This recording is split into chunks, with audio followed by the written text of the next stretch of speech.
can you clarify the injury of Dylan versus Grayson? What happened in the first quarter? Yeah, he hit his thumb on that first third down. He hit his thumb on a helmet, and he couldn't grip the ball.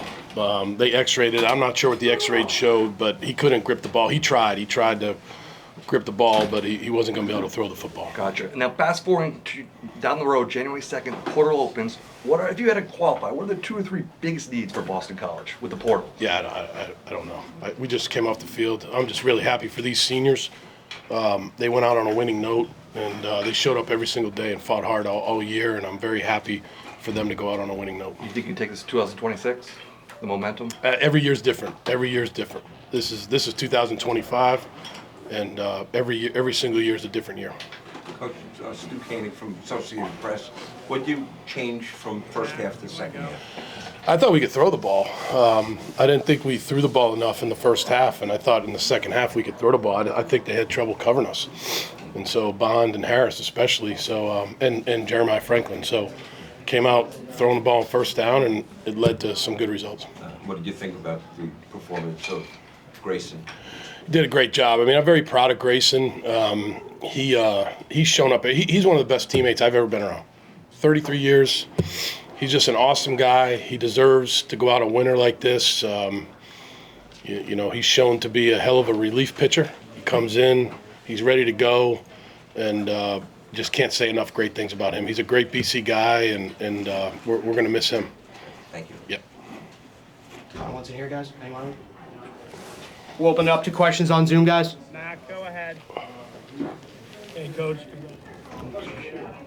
You spoke a little bit about Lewis Bond. Just talk about some of the big players today. Lewis Bond, obviously, Grayson James had a great performance coming in there for Dylan. And then, of course, the second half performance, it seems like this whole year, unable to have that good performance in the second half. And finally, this game, you're able to have a good second half. Yeah, no, very proud of those guys. The guys that you mentioned, Lewis did a great job. Grayson, obviously, operating the offense, coming in as a backup and having to take over right away after the third play of the game. That's tough. Thought Reed Harris did a good job drawing some interference penalties. Turbo ran hard. The offensive line did a great job. Jeremiah Franklin was big in this game. I thought the defense played really well. I think the defense did a great job the whole day of doing a good job of communicating and tackling, and Omar Thornton, KP Price, the D-line, did a great job. Reg? Hey, Coach, back to Lewis. Just a career day in his final game, 171 receiving yards. Just talk about that and what it means for his future. Yeah, he's got a great future. He's a great player. He's one of the best to ever do it here at Boston College. Very happy for him. He's a tough guy. He slammed his head on the turf on one of those catches there, crossing route. I mean, we had a million crossing routes. It was awesome. But he slammed his head and he came back in. He was cleared. He came back in. He's just a tough guy. He's a great player. Trevor? Hey, Bill, just considering all you guys have endured this year, how gratifying is it to get this win for the players? Yeah, I think it's always important to end on a winning note. It hasn't been a great year. It's really important, though, to end on a winning note. The record's not great, but at the end of the day, these guys fought. They came in here on the road. It's not easy to do that. You're coming in here 1-10. They practiced hard. We had a bye week. They practiced. They showed up. They gave us everything they've got. Look, we don't ever want to experience this type of a season again, but there's a lot to carry from this season as far as adversity and never quitting and just a real big heart of these players, and they did a great job today.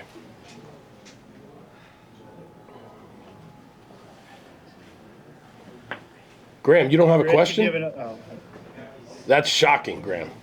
I've got a question. Oh. Congrats on the win, first of all. Thank you. And just more on the players. Just take me inside the locker room after that win today. And just want to hear also kind of how you addressed things at halftime and how you're able to score 28 points. Graham? That. Yep. Yeah, I got you. I think that the locker room was awesome. I think in the beginning we always sing the fight song when we win, but we haven't won in a while. So I think we kind of had to get back in that routine, and it was pretty funny. It was a comical moment, but we recovered, and we sang the fight song, and the guys were excited. It was a cool locker room scene. It was a cool locker room scene, and I think it says a lot about that team. I think at halftime I didn't say much. I thought these guys were fighting. I didn't think, Syracuse was doing a good job with the Wildcat with the tight end back there, and we had to stop that. And then, I thought we missed a couple plays on offense, like I said in the beginning, that I thought we could throw the ball, but I didn't say too much. I think the guys knew we got good leaders, Logan Taylor, KP Price, really good leaders, Jude Bowery, and they said more than I did. Guys, we have time for two more here. We'll go Rich and Mac, last two. Hey, Coach, what did you have to say to Luca after that missed 40? I mean, it must have been pretty rough on him. I didn't say anything to Luca. It's hard to be. I mean, he's striving for perfection. He almost got it. You know what I mean? He's a great kicker. It just, could have been the hold. Who knows? But it came off of his foot a little. I thought we should have done a better job offensively on that drive. So I didn't blame that on Luca at all. I didn't say anything to Luca.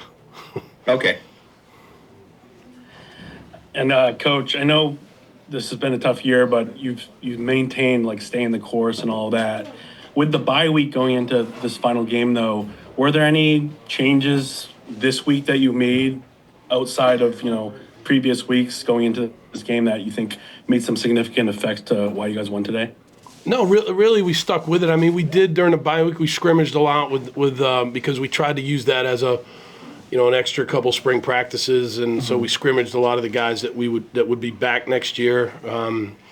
Gave the older guys some time off. The Logan Taylors, the Lewis Bonds of the world, KP Price, those guys.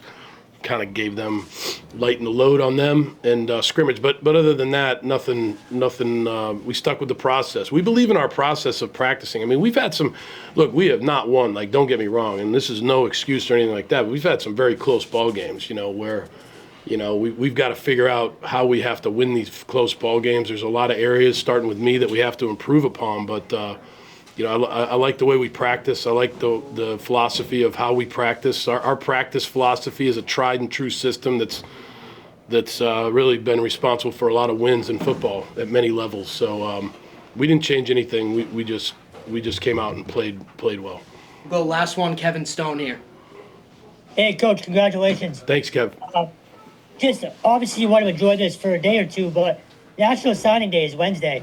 How quickly do you have to turn the page? Tomorrow. Yeah, we land tonight at 10:30, or we get back to Connie at 10:30. Go home, probably have a slice of pizza, and go to bed, wake up, and get going on 2026. Starts tomorrow. We have a 2 p.m. team meeting. I forgot to tell the team that, so if you guys can tweet that out, there's a 2 p.m. team meeting. You can't be at that, but maybe you can help me.